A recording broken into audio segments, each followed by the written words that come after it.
네, 안녕하십니까. 2022년 4월 14일 마감시 안내드리겠습니다. 자, 오늘은 빅 이벤트가 있었죠. 네, 금리 인상이 있었습니다.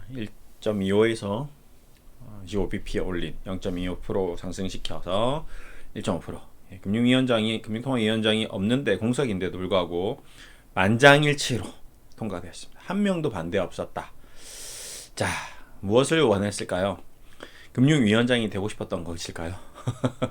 예, 정부의 요구사항에 아무래도 현재 정부의 눈치를 본 건 아니겠죠. 이제 신정부의 눈치를 보고 금리 올려라고 이제 지령이 떨어졌을 거고, 그에 따라서 말 안 듣는 아이는 다음에 없어.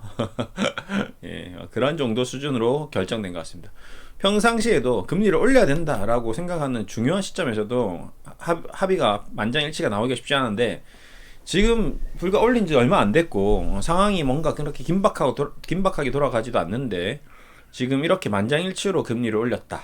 예, 너무 구리죠. 예, 이 금융통화위원회가 계획경제 정부의 정책에 따라서 금리를 좌지우지하는 건 맞습니다. 예, 근데 주관적으로 자기가 봤을 때 아니라고 생각했을 때는 안 올려야 되는데 주관이 없는 거죠. 지금 좀 심각한 상태인 것 같습니다. 어쨌든 올렸고요. 그래서 주식시장이 한번 출렁했습니다. 예, 출렁했고 아무래도 시장의 유동성을 잡는 거기 때문에 증시에는 부정적입니다. 그래서 오늘 외국인이 국내 주식시장에서 순매도 태세를 보였고요.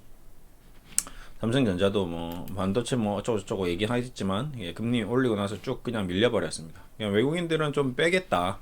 어차피 이제 국채금리가 올라가고 은행 CMA도 올라가고 뭐 이제 이자가 높아지니까 무리 없이 그냥 돈을 굳이 뭐 이자 많이 내가면서 주식 투자하느니 그냥 이자 나오는데 놔두면 돈은 굴러가니까, 예, 뭐 그런 시스템으로 또 볼 수도 있고요. 뭐 어쨌든 이유는 뭐 여러 가지 있겠지만 결론은 어땠다? 삼성전자를 팔았다. 죄송합니다. 삼성전자 외국인 순매도가 너무 많네요. 그렇죠?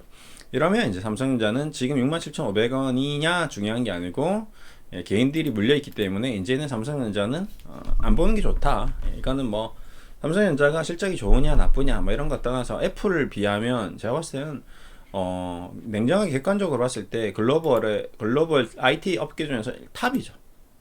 네, 탑입니다. 멀티플이나 재무제표나 뭐 저평가 상태나 배당이나 뭐 모든 부분에 있어서 뭐 거의 압도적인 기업입니다. 대만의 뭐 TMS 대만 반도체 회사 비교했을 때도. 예, 근데 주가는 정말 처참하죠. 예, 제가 봤을 때는 처참합니다. 예. 그럼에도 불구하고 그렇게 되는 이유는 있다. 예, 그거는 뭐 우리가 결정할 바가 아니다. 예, 안타깝지만 그게 현실인 거고 그게 사실이고, 예, 그런 거죠. TMSC, 대만, 타이완, TSMC, 타이완. 안 나오나요? 있는데 잠깐만요. 저희 오랜만에 또 얘기를 해서 조금 간당간당하네요. 타이완, 대만, 예, 세미컨덕터, 반도체, 매니팩처링, M이고 TMSC, TSMC, 예, 있네요. TSMC, 대만 세미컨덕터 매니팩처링 컴퍼니, 예, 그렇게 이름이.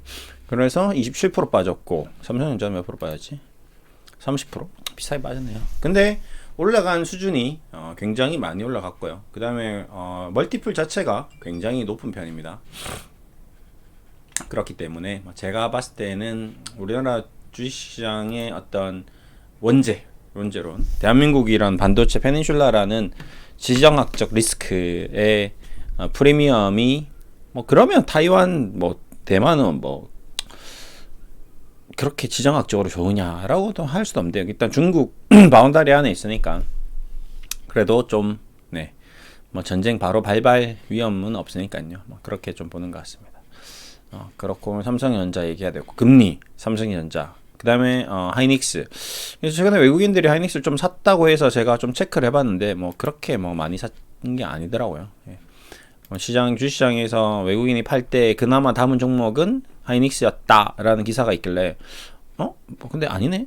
실적으로 이번 달 4월 달 봤을 때 전혀 개인들이 계속 샀습니다. 그러면 이제는 이거는 좀 아니구나. 수급적으로 얘네들한테 단타 들어간다거나 얘네들 수익 내러 들어가는 건 아니구나. 저도 마찬가지. 삼성전자나 하이닉스를 좀 잘못하는 거는 일단 보류. 일단 여차하면 물릴 수도 있겠다. 아마 그런 거죠. 자, 그럼 오늘 시장을 좀 정리했을 때 금리 인상됐어요. 자, 그러면 부동산이 좀 잡히겠죠. 또 부동산은 계속 잡을 것 같고 재개발은 하는데 금리는 높였으니까 특정 지역만 좀 움직임을 주겠죠. 요충지만 노른자위 땅만 움직이고 나머지는 일반 서민들은 거의 초토화 되겠죠. 빚내서 주식 산 사람, 빚내서 집 산 사람들은 괴로울 수밖에 없습니다. 그러면 집값은 좀 떨어지겠죠. 그 다음에 재개발 들어가는 데만 올라가겠죠. 이렇게 좀 봐야 될 것 같고. 그럼 금리, 부동산, 주식시장은 전반적으로 유동성이 축소되겠죠. 아무래도 빚내서 아까 얘기했지만 주식 산 사람도 고달프거든요. 자꾸 금리가 올라가면 이자가 자꾸 내야 되는데 문제는 이자 낼 수 있습니다.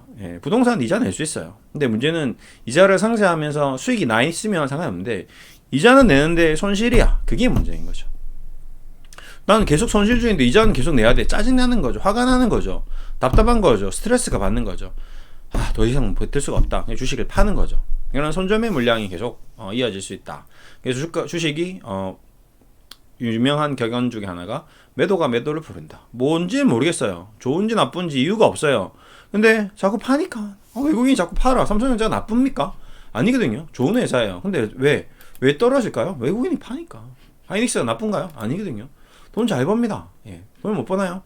미국에 있는 반도체, 전 세계에 있는 반도체 기업 중에서 거의 압도적인 두 회사가 왜 자꾸 떨어질까요? 그냥 외국인 파니까, 기관이 파니까 이유가 없습니다. 걔네들은 왜 파는데? 지금 금리가 올라가니까. 그다음에 금리는 왜 올라가는데? 시장이 돈이 많으니까. 앞으로 전망이 없는 건가? 아니에요. 전망이 없는 건 아닙니다. 근데 왜 팔아? 본국에서 팔아라고 하니까. 미국도 금리 올린다니까. 그만큼 금리로 인해서 기관 투자자가 판단하는 뷰가 굉장히 다르다라는 걸 좀 얘기 드리고 싶습니다. 오늘은 삼성전자, 하이닉스, 금리, 부동산 이런 것들 좀 정리를 했고요. 주식시장은 크게 무리는 없는 것 같습니다. 여기서 이렇게 저렇게 하겠지만 결국에는 시간 싸움이 좀 될 것 같고요. 그 다음에 이제 물량이 한번 쏟아져 나와주면 이제 그때 뭔가 좀 변화를 또 주실 수 있지 않을까. 그렇게 생각됩니다. 오늘 하루 수고하셨고요. 또 내일 뵙겠습니다. 감사합니다.